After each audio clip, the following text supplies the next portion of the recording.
Guys, good morning and welcome back to my channel. তো এটা কয়দিন আগের ব্লগ, যেহেতু নেই ভুলে গিয়েছিলাম। তো আজকে আমি তোমাদের সাথে এই ব্লগটা শেয়ার করছি। ভালো লাগলে লাইক, কমেন্ট, সাবস্ক্রাইব করে দিও আমার চ্যানেলটা। তো এটা হচ্ছে আমার পিসির বাড়িতে গিয়েছিলাম আমি কয়দিন আগে। তো বেশি ব্লগ করিনি, কারণ না, মানুষের বাড়ি গিয়ে ব্লগ করা ছাড়া ভালো লাগে না, আর মনেও থাকে না। তো যতটুকু করতে করেছি। তো এখানে আমার বোন আর আমি দুজন মিলে একটা ফ্রেন্ডের বাড়িতে এসেছি। ওখানে সামনেই, ওটা আমি অনেকবার গিয়েছি, তো ফ্রেন্ড হয়ে গেছে। তো এই যে আমার ফ্রেন্ডটা, তো এসে গল্প করছি।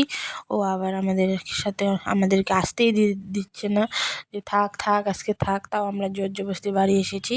তো আমরা তো চা কিচ্ছু খেতে চাইনি, ও আমাদেরকে জবরদস্তি টেনে এনে বসিয়েছে এখানে। এই যে এখন আমাদেরকে চা বানিয়ে দিল।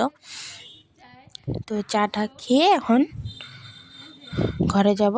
আর ওই দিনের কোনো ব্লগে শেয়ার করিনি, আমি বললামই তো, ভালো লাগে না কারো বাড়িতে গেলে। আর এটা হচ্ছে নেক্সট দিনের ব্লগ। তো নেক্সট দিন আমরা ওদের বাড়িতে, মানে আমি গিয়েছিলাম অ্যাকচুয়ালি গোলগঞ্জে। তো এই দেখো আমি এখন গোলগঞ্জ যাচ্ছি। তো এটা হচ্ছে গোলগঞ্জের ব্রিজটা। তো বসেছিলাম কি করি। তো আমার বোনু বললো যে চল তাহলে যাই, একটু ঘুরে আসি। তো ওই যে বিকালের দিকে তিন বান্ধবী, বোন সবই বলতে পারলো, ওই 3জন মিলে ঘুরতে এসেছি ওই ব্রিজটার মধ্যে। এখানে ট্রেন যাচ্ছিলো, তো ওটাই তোমাদের সাথে শেয়ার করলাম। ঘুরবো আর কি। ওখানে গিয়ে ব্রিজটাতে খুব ভালো লাগে, কারণ অনেক হাওয়া।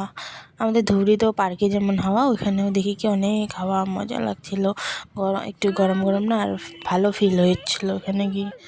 তো মনে কি আসতেই ইচ্ছা করছিল না। তো আমরা সবাই মিলে ওখানে ফটো উঠলাম। উঠে আসার টাইমে বাজার করে ঘরে এসেছি, পিসি বাড়িতে। তো এসে এই দেখো, এখানে আমরা 3জন মিলে এখন বানাবো বিরিয়ানি। মানে আমাদের কোনো প্ল্যানই ছিল না, রাস্তায় প্ল্যান হয়ে গেছে যে বিরিয়ানি খাবো। তো এখানে আমার ওই যে ফ্রেন্ডটা মশলা বেটে দিচ্ছে, তো ওরাই সব রেডি করে দিচ্ছে। বাকি আমি মাংস ভাজলাম আর লেয়ারটা দিয়ে এই যে হয়ে গেল আমাদের বিরিয়ানি। বেশি টাইম লাগেনি, একটু টাইমেই হয়ে গেছে। তো ওখানে দই কিছু ছিল না, যতটুকু ছিল ওইটা দিয়ে বানিয়েছি। সবাই অনেক তারিফ করেছে যে ভালো হয়েছে, কিন্তু আমি জানি ওই দিনেরটা অতটা হয়নি। বাট টেস্ট হয়েছিল খেতে, বাট কোনো ছিল না, তো ওই জন্য মানে ঘরের যেতটুকু ছিল ওইটাই দিয়ে করেছি।